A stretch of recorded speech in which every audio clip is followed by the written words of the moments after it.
காலை வணக்கம். காவேரி மருத்துவமனையின் சார்பாக ஏற்பாடு செய்யப்பட்டிருக்கின்ற உலக இதய தினத்தை முன்னிட்டு ஏற்பாடு செய்யப்பட்டிருக்கின்ற இந்த நல்ல நிகழ்ச்சிக்கு வருகை புரிந்து அமர்ந்திருக்கின்ற ஓசூர் சட்டமன்ற உறுப்பினர் மரியாதைக்குரிய அண்ணன் வை பிரகாஷ் அவர்களே மற்றும் பொது சுகாதார குழுவினுடைய தலைவர் மரியாதைக்குரிய NS மாதேஸ்வரன் அவர்களே மற்றும் மேடையில் இருக்கின்ற காவேரி மருத்துவமனையினுடைய மருத்துவர்கள் டாக்டர் அரவிந்த் சார் அவர்களே, அருண் அவர்களே, பிரசன்னா அவர்களே மற்றும் ஜோஸ் அவர்களே மற்றும் காவேரி மருத்துவமனையினுடைய அங்கங்களே மற்றும் இந்த விழிப்புணர்வு நிகழ்ச்சியிலே பங்கெடுத்து சிறப்பித்துக் கொண்டிருக்கின்ற அன்பு சகோதர சகோதரிகளே, உங்கள் அத்தனை பேருக்கும் என்னுடைய காலை வணக்கத்தினை தெரிவித்துக் கொண்டு, பொதுவாகவே நம்முடைய காவேரி மருத்துவமனையை பொறுத்தவரை இது போன்ற பல்வேறு நிகழ்ச்சிகள் தொடர்ந்து நடத்தி கொண்டு வருகிறார்கள். உதாரணத்திற்கு கடந்த 2 மாதத்துக்கு முன்னாடி கூட நம்முடைய மாண்புமிகு முதலமைச்சர் அவர்கள் தமிழகத்திலே இந்தியாவிலே நம்முடைய தமிழகம்தான் உடல் உறுப்பு தானத்திலே முதலிடத்திலே இருக்குது என்று சொன்னார்கள். அதை வலியுறுத்தி இது போன்ற நிகழ்ச்சிகள் எல்லாம் காவேரி மருத்துவமனை கூட உடல் உறுப்பு தானம் விழிப்புணர்வை பேரணி நடத்தி காட்டினார்கள். இதையெல்லாம் எதற்காக செய்கிறார் என்று சொன்னால், நாங்கள் ஒரு பக்கம் மருத்துவமனை நடத்தினாலும் கூட நோயற்ற வாழ்வு வாழ வேண்டும் என்பதற்காக, பொதுமக்களுக்கு விழிப்புணர்வை ஏற்படுத்த வேண்டும் என்பதற்காக இங்கே இருக்கின்ற மருத்துவர்கள் எல்லாம் சொன்னார்கள், இதயத்தை பற்றி, இதயத்தை காப்பதை பற்றி எல்லாம் சொன்னார்கள். ஆனால் இன்றைக்கு நிலைமை அப்படி கிடையாது. பல்வேறு விஷயங்கள், அரசுகளானாலும் சரி, மருத்துவர்களானாலும் சரி, இன்றைக்கு மருத்துவம் என்பது ரொம்ப எளிதாகிடுச்சு. நீங்கள் ஒசூரில் மருத்துவமனை இல்லாத இடமே கிடையாது. அரசு மருத்துவமனைகளானாலும் சரி, மாநகராட்சியில் ஏற்படுத்தியிருக்கின்ற மருத்துவமனைகளானாலும் சரி, ஹெல்த் சென்டரு, இப்படி எங்கே பார்த்தாலும் கிராமமாக மருத்துவமனைகள் எல்லாம் இருக்கின்றது.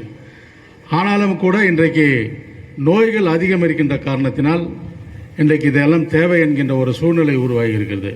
நோய்கள் எப்படி அதிகம் ஆச்சுன்னு பார்த்தீங்கன்னா, நோய்கள் அதிகமாகுவதற்கு முழு காரணம் என்பது நம்முடைய உணவு பழக்க வழக்கங்கள், நம்முடைய அன்றாட வாழ்க்கை முறை, இதெல்லாம் மாறுகின்ற காரணத்தினால் இது போன்ற சூழ்நிலைகள் ஏற்படுகின்றது. ஒரு காலத்துலலாம் பார்த்தீங்கன்னா, இந்த சிப்காட்டுக்கு கூட பஸ் ஸ்டாண்ட்லேருந்து நடந்து வந்துட்டு இருந்தாங்க ஃபேக்ட்ரிக்கு வேலை செய்கிறதுக்கு. ஆனால் இன்றைக்கு அப்படி கிடையாது. ஒரு பக்கத்தில் இருக்க 100 மீட்டர் கடைக்கு கூட ஒரு 100 மீட்டருக்கு நம்ம யாரும் நடந்து போய் ஒரு பொருள் வாங்குறதில்ல. நம்ம ஒரு 2 வீலரோ 4 வீலரோ தான் யூஸ் பண்ணுறோம். ஒரு தெருவுக்கு ஒரு 2 பைக்கு தான் இருந்தது அன்றைக்கெல்லாம். ஏதோ ஒரு தெருவில் ஒருத்தர் யாரோ ஒரு வீட்டில் தான் ஒரு பைக் வச்சுருந்தாங்க, இல்லை ஒரு கார் வச்சுருந்தாங்க. ஆனால் இன்றைக்கி அப்படி கிடையாது. இன்றைக்கி ஒரு வீட்டில் பார்த்தீங்கன்னா, ஒரே வீட்டில் 2 காரு, 2-3 காரு, 2-3 பைக்கு இப்படியெல்லாம் வச்சுருக்காங்க. இது ஒரு காரணம். நம்மளுடைய நடைமுறை, நம்முடைய வாழ்க்கை முறைகள், நம்முடைய அன்றாட நடைமுறைகள், உணவு பழக்கங்கள் எல்லாம் மாறிய காரணத்தினால் பல்வேறு நோய்களை நாம் இன்றைக்கி சந்திக்க வேண்டிய ஒரு சூழ்நிலை ஏற்பட்டிருக்கிறது. அதையெல்லாம் தவிர்க்க வேண்டும். குறைஞ்சபட்சம் அடுத்த தலைமுறைக்காவது நாம் மீண்டும் பழைய மாதிரி நம்ம இந்த உலகத்தை கொண்டு செல்ல வேண்டும் என்று சொன்னால், நம்ம பழைய உணவு பழக்க வழக்கங்கள், பழைய நடைமுறைகள் எல்லாம் நம்ம ஏற்படுத்திட வேண்டும். குறைஞ்சபட்சம் நம்ம வாரத்துக்கு ஒரு 5 நாளாவது கண்டிப்பாக உடற்பயிற்சி செய்ய வேண்டும். நடைப்பயிற்சி ஆனாலும் சரி, இல்லை உடற்பயிற்சிகளானாலும் சரி, ஏதாவது ஒரு வகையில், இல்லை சைக்கிள் பயிற்சிகளானாலும் சரி. இந்த சைக்கிளெல்லாம் இன்றைக்கி காவேரி மருத்துவமனை நிறைய கஷ்டப்பட்டு இதெல்லாம் உங்களுக்காக இங்கே அரேஞ்ச் பண்ணியிருக்காங்க. இது எதற்காக? உங்களுக்கு நீங்கள் செய்கின்ற இந்த பயிற்சினால் மற்றவங்க பார்த்து அதை அவங்க பயன்பெறணும், அவங்களும் புரிந்து கொள்ள வேண்டும் என்பதற்காக.